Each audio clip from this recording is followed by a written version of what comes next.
Thanks for having me here today on stage. My name is Gijs. I'm the founder of OpenUp, and I'm a clinical psychologist from background. I've also studied mechanical engineering first, and then I discovered later that I'm very much into the people processes. So I really enjoy now combining these worlds of technology, healthcare, mental health, and also working closely together with HR professionals, because for me that brings together the stories that I developed in life. I would like to tell you a story about mental health and why we believe it's important. And I'm a father since 2 years. I have a 2-year-old and a 1-year-old. And someone once told me that as a father, the best thing you can do is share your stories with your children and hope they can tap into the stories and recognize something of it themselves and maybe bring the story further. So I also hope to bring a story to you, and feel free to jump in with questions and get into some dialogue so that it also will start to develop your own story about mental health. Let me get some water.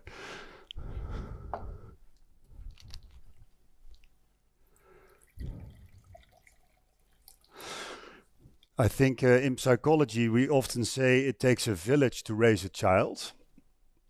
And that means that bringing up a child takes a lot of people to get involved with the upbringing. And sometimes that's also a relief to me that you as a parent are not the only one responsible for bringing up the child, but that you also have schools and kindergartens and grandfathers and grandmothers and nephews and nieces also that have their active play in bringing up a child.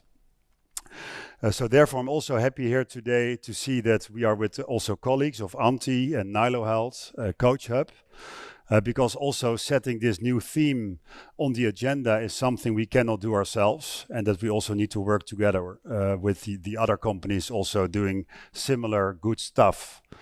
So also great to see that there are more companies around. And we believe in a world where mental health is accessible to all. In my life, I made some changes, for instance, from this technical background to the people background or the clinical psychology background. And given all these transitions, I needed a lot of meaningful conversations with people to understand where I was heading. Because it's difficult to change. And if you have meaningful conversations with people around you, that makes change easier. So the big hairy goal of OpenUp one day was to provide every citizen with a meaningful conversation for 10 euros. So we started OpenUp as a donation model in which people just could get a meaningful conversation with a psychologist of their choice, and then they could donate whatever it was worth it. And we launched it in the Netherlands. And in the Netherlands, we received 2 euros per consultation on average, doing 1,000 consultations. So we needed to conclude, at least for the Netherlands, that donation model didn't work. And then we start working together with companies because it was also in the beginning of the lockdowns, and a lot of HR managers reached out to me and said, "Hey guys, can you help us out? We don't know how the people are doing, and we need access to services like you are developing online. So let's make it happen." And now we are already working for 600 companies, so it's far bigger than I ever expected. And that's also one of the reasons I'm invited here to speak to you. Okay, I cannot do this alone, so I'm here with my colleague Marcel. I'm here with my colleague Nina. They're also joining for today. And let me dive into the story. And as we are also business leaders, I would like to make this connection to business growth. So why is mental health also connected to the growth of the company? And I think that's important, as we also need to make this business case nowadays to really show to the management or to ourselves that it will also have a return on investment. First, mental health is all around us. I mean, it's everything. It is how you feel today. It's how you sit in the chair. It's how you eat and drink. It's about feeling confident to have interactions with other people. It is about, developing yourself in life, understanding what fits you, what doesn't fit you. It's about love. It's about family. It's about work. It's about meaning of life. So mental health is a very big theme. These are the 8 themes that we have defined as being part of mental health. But of course, it's bigger than this. And then we also know that if we look at the research that's been done among employees, that roughly 2/3 of employees reports a minor or bigger mental health challenge at any moment in time. So it's really huge. And also 2/3 of employees wonder whether they could address that question properly. It's something we are new to in a way. We need to understand how to have that meaningful conversation and with whom.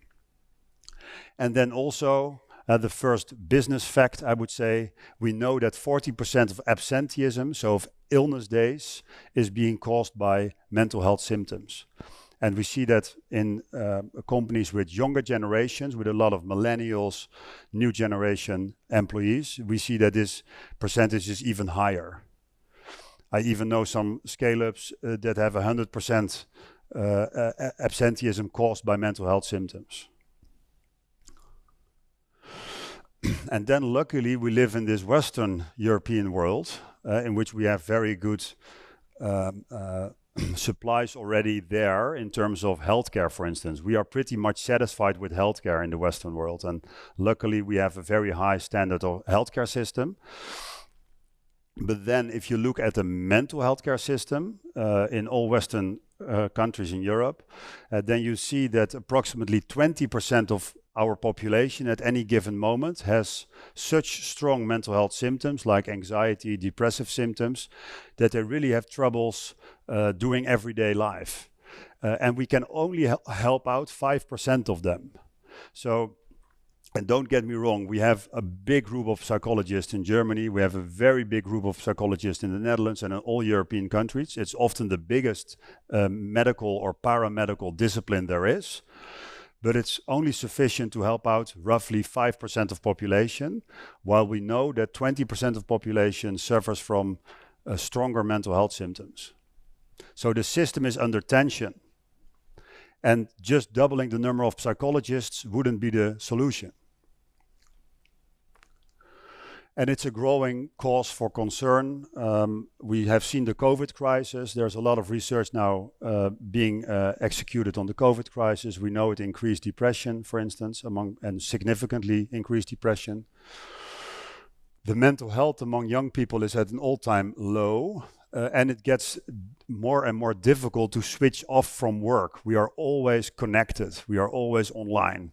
And that's also pretty taxing for that old biological system that we still have. So we shouldn't underestimate the costs of poor mental health. Of course, I already shared you about absenteeism. That's the days of illness. We can easily measure that and also put a number to it in terms of euros. But there's also presenteeism. And presenteeism is someone being there, but not really being there. So someone with maybe financial stress or relationship stress at home, or one of the children is not really performing well in school, or there's a conflict with the manager. So presenteeism is being there, but not really being there, not being productive. And then last but not least, also we see that if employees report lower levels of mental well-being, the chances that they will churn, so leave the company, increase significantly. These are just numbers to show it's big. You know, we just need to understand it's big, it's a big issue, and we may want to address it. And then if a research done 2 years ago by McKinsey among 10,000 companies, in that research, they've asked employers, are you offering mental health support? And if yes, are you satisfied with it? Do you think it's good? Do you think it's helping people? And then 71% of employers say, yes, we have good to very good mental health support in place in the workplace. And then if you ask the same question to the employees, then only 27% of the employees agree with the management. So we need to bridge a gap here. And I'm not saying the employees are wrong, the employers are wrong. I mean, they may have good support in place, but then it's more of a communication issue towards the employees. Yes, of course.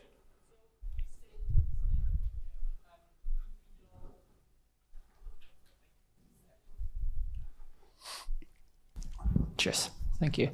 Hi, my name is Andy. I'm working for Commerzbank here in Germany, and I have a question regarding the data you're showing over there.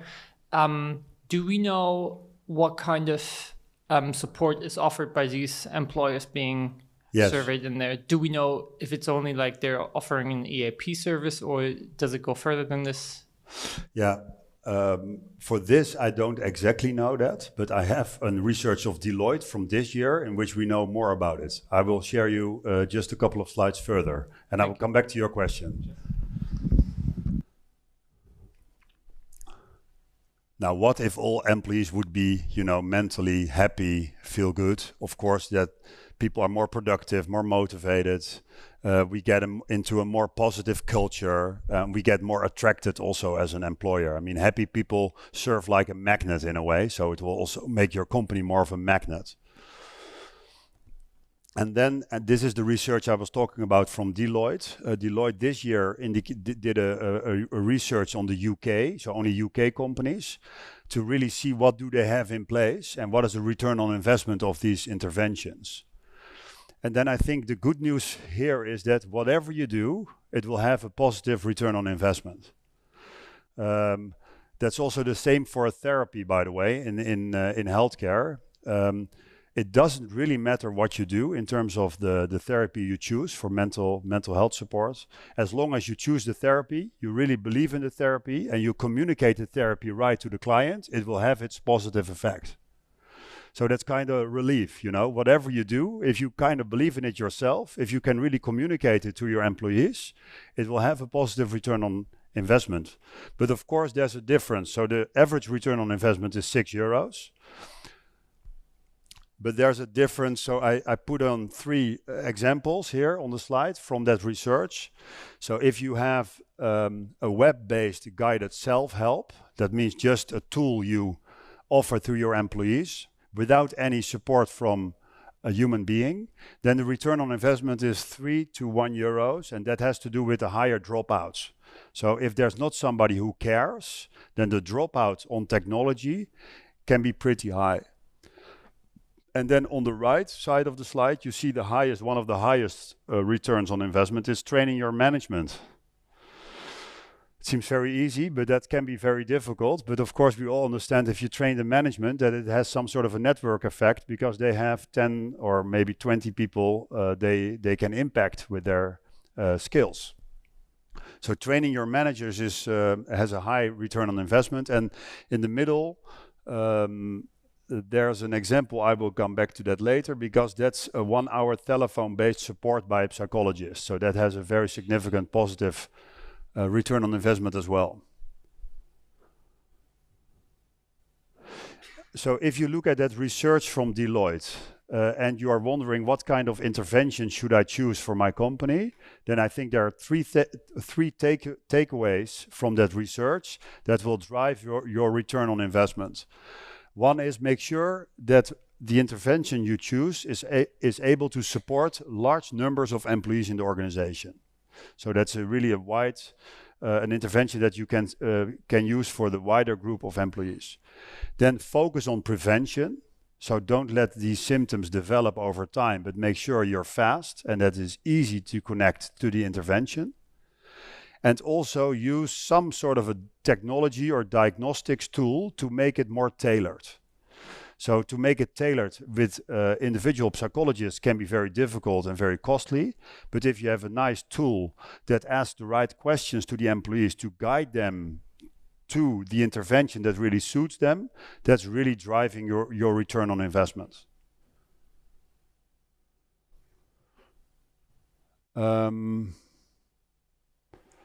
And I can imagine, so to come back to your question, they in this Deloitte research, where would be my main takeaway, they have compared approximately 20 interventions you can choose of as an HR department. So I assume that the McKinsey research, that these companies would have used, 1 or 2 of these 20 intervention. It's basically, there is not more than 20 interventions in this field. It gets very difficult to think of more than 20 interventions. And then Spring Health is an example of ours in the United States. Spring Health is pretty impressive because they've grown times 100 in 3 years. So they're now serving 3 million US employees. And they are very good at this intervention that was in the middle, that 6-to-1 intervention, in which they offer this easy contact with a psychologist, so that employees that are, not feeling very well can easily connect and have this meaningful conversation. The price of that, I must say, is not that low. I mean, I think in Europe this is lower, the costs per employee, but therefore the return on investment will be higher. But given this situation in the United States, this has a 6-to-1 return on investment. And then if we talk about business growth, so Spring Health is just 2 steps ahead of Europe, I would say. In the United States, they're ahead of Europe in this field. Has to do with the healthcare system there as well. So it's not that we are behind, but it's just a different system.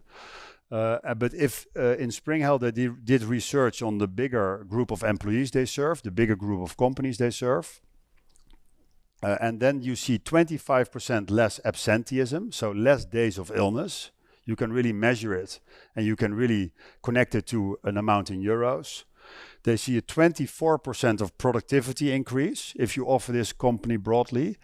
This is, I must say, for me, pretty difficult to really make it objective because this is done with self-report on productivity. So it's sometimes difficult to measure productivity nowadays, especially for knowledge workers, for instance, but they say it's a 24% increase in productivity. There's a 60% reduction in employee churn, so employees leaving the company. And it only took them 6 weeks on average with one employee to get them to a state that they would feel happy and mentally healthy again. So these are numbers that also are an example to us on how to execute. And then, of course, make sure, and I will skip this one because it's your profession, but make sure that all the basics in your company are in place. I mean, these kind of benefits add up to a basic way of having the primary processes, the primary people processes in place, and then it really adds up. So now let's assume you select, one of these solutions out there. And then as a people team, you need to deliver that solution to the company. So that's something that you could also need support with, because we know that if you don't actively start communicating about these kind of services, that the usage will be low. So for instance, the traditional employee assistance programs, we know the usage is 1 to 2%. If we do active communication, we get to a usage of 30 to 40% of our services. So the success comes with communication in the company. We try to increase that activation, but that's a different story. That's more on the roadmap, how to do that. But if you start having this solution, I think 3 important things, and we will work closely together always with the people team on this. Be sensitive to societal trends. So there's a lot of things happening in the world. Be sensitive and make sure you actively communicate to the employees about these trends. Lead by example. So make sure there are ambassadors in the management that also are willing to bring this story, or maybe even bring their own story on mental health. And adjust your communication to the target groups in your company. So different employees also need different communication. So let me go through that. I see my timer now stopped, but am I yeah, still fine. So be sensitive here to societal trends. For instance, with the Ukrainian war, we added a couple of Ukrainian psychologists to the offering, also Russian-speaking psychologists. For instance, we closely worked with McDonald's in Ukraine to make sure that all their employees there got support within 2 weeks from the start of the invasion. And also we then make sure that there are newsletters for HR to really communicate to their employees, both Ukrainian and Russian, on this, on the stress and the trauma and the things that are happening.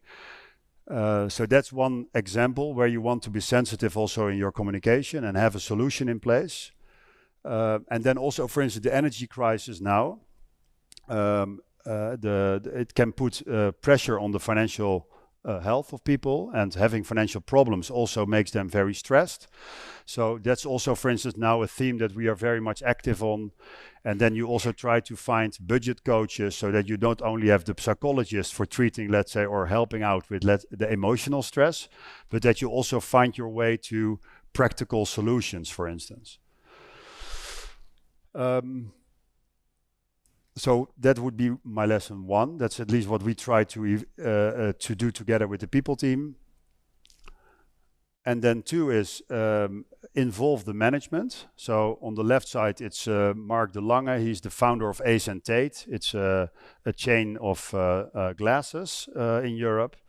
And Mark talked about executive loneliness, for instance, on the video. That it always comes with loneliness as well to lead a company. And also about his problem sometimes with sleep because of all the worrying and the thinking. Especially this was in the COVID period, and he has 500 young people on the payroll, so he had a lot of worrying about it. And we talked openly in one of his stores about his mental health and how he addresses it, and that then gets shared in the company, and it is the starting point of more dialogue on the theme, also in the teams. And on the right, it's one of the leaders of Picnic, a retail company, and there we then do the same. So lead by example and make sure that management also, not all management, we cannot get all management tapped into this, but at least that some ambassadors really are open to talk about it. And then lesson 3 is, well, in the beginning we did a lot with email, and that works in certain companies for certain populations. So, for instance, we work together with the student hotel, a lot of young people staying there. And there is just as easy as having this on the door. I don't know the English word, but you know what I mean. And it's very easy. People see it every day. They get reminded it's there. And I think this is on the door of a toilet in one of the hospitals that we serve. The doctors and the nurses are very busy. They don't use email that much during the day because they're in the operation room. So they just read the message on the doors. And that's, you know, how we also look at communication to really make it specific for the group that we want to activate.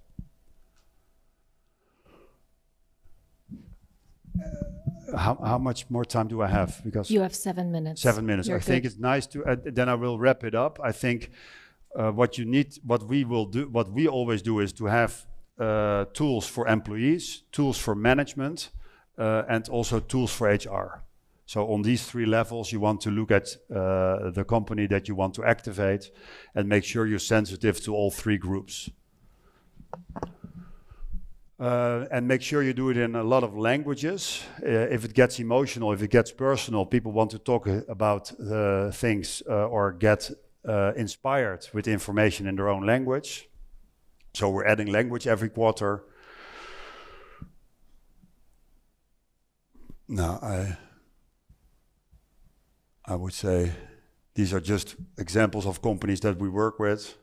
I'm pretty much, I don't know the right word, but grateful in a way, you know, that all these companies also acknowledge the fact that it's important and they want to do something with it. Flixbus was one of our first customers in Germany 1 year ago. All right, I think before I just stop, some questions, please feel free to ask or make remarks.